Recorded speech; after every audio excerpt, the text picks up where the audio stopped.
بسم اللہ الرحمن الرحیم۔ السلام علیکم ورحمۃ اللہ وبرکاتہ۔ احباب ذی وقار، آج آپ حضرات کے سامنے 10 محرم الحرام کے روزے کی فضیلت و اہمیت کے حوالے سے گفتگو کرنے کی کوشش کر رہا ہوں۔ دعا ہے اللہ تبارک و تعالی مجھے صحیح معنوں میں مفہوم بیان کرنے کی توفیق عطا فرمائے۔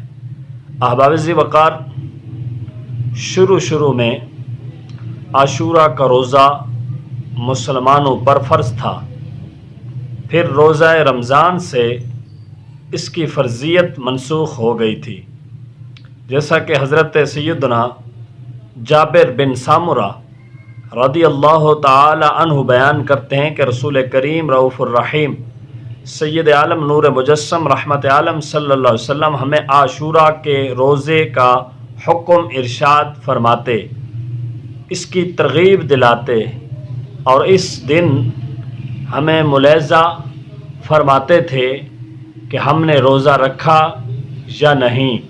پھر جب رمضان المبارک کے روزے فرض ہوئے تو اس کے بعد پیارے آقا کریم رؤوف الرحیم صلی اللہ علیہ وسلم نے ہمیں عاشورہ کے روزے کا نہ حکم ارشاد فرمایا، نہ ہمیں اس سے منع کیا اور نہ ہمیں اس دن ملاحظہ فرمایا۔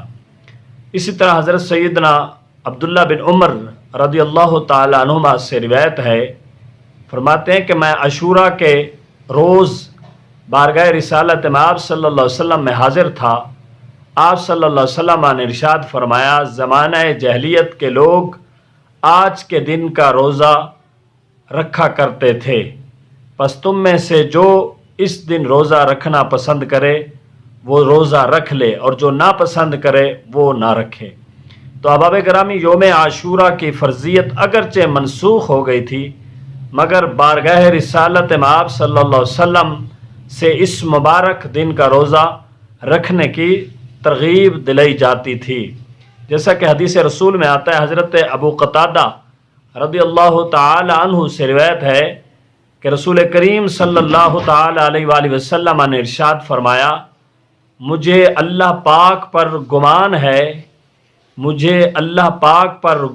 ہے کہ عاشورہ کا روزہ 1 سال پہلے کے گناہ مٹا دیتا ہے۔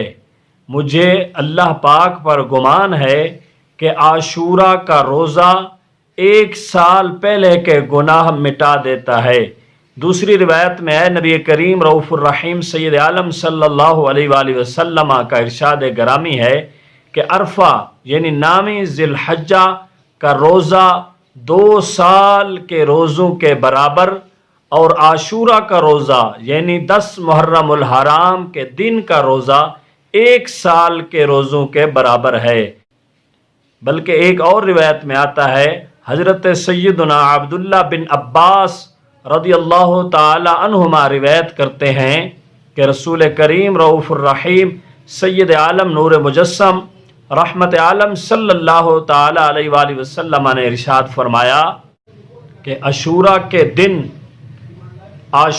کے دن کا روزہ رکھو اور اس میں یہودیوں کی مخالفت کرو، عاشورہ کے دن سے پہلے یا بعد میں 1 دن کا روزہ رکھو۔ تو احباب ذی وقار، اس تفصیل سے معلوم ہوا کہ جو عاشورہ کے دن روزہ رکھنا چاہے تو اسے چاہیے کہ وہ 9 محرم یا 11 محرم کا روزہ بھی رکھے تاکہ یہودیوں کی مخالفت ہو سکے۔ احباب گرامی، حضرت سیدنا عبداللہ ابن عباس رضی اللہ تعالی عنہما نے فرمایا کہ جس وقت رسول کریم رؤوف الرحیم سید عالم صلی اللہ علیہ وسلم نے عاشورہ کا روزہ رکھا اور اس کے روزہ رکھنے کا حکم فرمایا تو صحابہ کرام علیہم الرضوان نے عرض کی، یا رسول اللہ صلی اللہ تعالی علیہ وسلم، بے شک یہ وہ دن ہے جس کی یہودی اور نصرانی تعظیم کرتے ہیں۔ تو رسول کریم صلی اللہ علیہ وسلم نے ارشاد فرمایا کہ اگر میں آئندہ سال زندہ رہا تو البتہ میں نامی کو بھی روزہ رکھوں گا۔ سبحان اللہ۔ تو احباب گرامی، حضرت سیدنا ابو ہریرہ رضی اللہ تعالیٰ عنہ بیان کرتے ہیں کہ نبی کریم رؤوف الرحیم سید عالم نور مجسم رحمت عالم صلی اللہ علیہ وسلم نے ارشاد فرمایا کہ رمضان المبارک کے بعد افضل روزہ اللہ تعالیٰ کے مہینہ محرم عاشورہ کا روزہ ہے، یعنی 10 محرم الحرام کا روزہ ہے، اور فرض کے بعد افضل نماز رات کی نماز ہے۔ رمضان المبارک کے بعد افضل روزہ اللہ تبارک و تعالی کے مہینہ محرم عاشورہ کا روزہ ہے۔ تو احباب ذی وقار، آپ نے عاشورہ کے حوالے سے فضیلت سماعت فرمائی، بلکہ ایک اور حدیث میں آتا ہے رسول اللہ صلی اللہ علیہ وسلم نے ارشاد فرمایا عاشورہ کا روزہ رکھو، اس دن انبیاء کرام علیہم الصلاۃ والسلام روزہ رکھتے تھے۔ احباب گرامی، اس حدیث شریف کے تحت حضرت علامہ مناوی رحمۃ اللہ علیہ لکھتے ہیں کہ عاشورہ کی فضیلت بہت بڑی ہے اور اس کی حرمت قدیم زمانہ سے چلی آ رہی ہے، بلکہ ابن رجب نے فرمایا کہ اس دن حضرت نوح علیہ السلام اور حضرت موسیٰ علیہ السلام و دیگر انبیاء کرام علیہم الصلاۃ والسلام نے روزہ رکھا ہے، اور اہل کتاب بھی اس روز روزہ رکھتے تھے۔ اسی طرح زمانہ جہلیت میں قریش بھی روزہ رکھتے تھے۔ فرماتے ہیں کہ عجیب بات ہے، بھی وحشی اور زہریلے جانور بھی روزہ رکھتے تھے۔ خطیب نے تاریخ میں مرفوع حدیث شریف ذکر کی کہ پرندے عاشورہ کا روزہ رکھتے ہیں۔ خلیفہ القادر باللہ روایت کرتے ہیں کہ وہ ہر روز چیونٹیوں کو روٹی بھیجا کرتے تھے جس سے وہ کھا جاتی تھیں، مگر وہ عاشورہ کے روز روٹی کو نہیں کھاتی تھیں۔ احباب ذی وقار، عاشورہ کے دن کے روزے کی بہت بڑی فضیلت ہے۔ عاشورہ کا روزہ خود سرکار دو عالم نور مجسم رحمت عالم صلی اللہ علیہ وسلم نے رکھا، اور صحابہ کرام علیہم الرضوان کو بھی رکھنے کا حکم فرمایا۔ تو احباب ذی وقار، اللہ تبارک و تعالی عاشورہ کے دن کا روزہ ہمیں بھی رکھنے کی توفیق عطا فرمائے، کیونکہ بہت بڑی فضیلت آئی ہے حدیث رسول میں۔ آپ اگر 10 محرم الحرام کا روزہ رکھتے ہیں تو ساتھ 9 محرم الحرام کا روزہ بھی رکھ لیں۔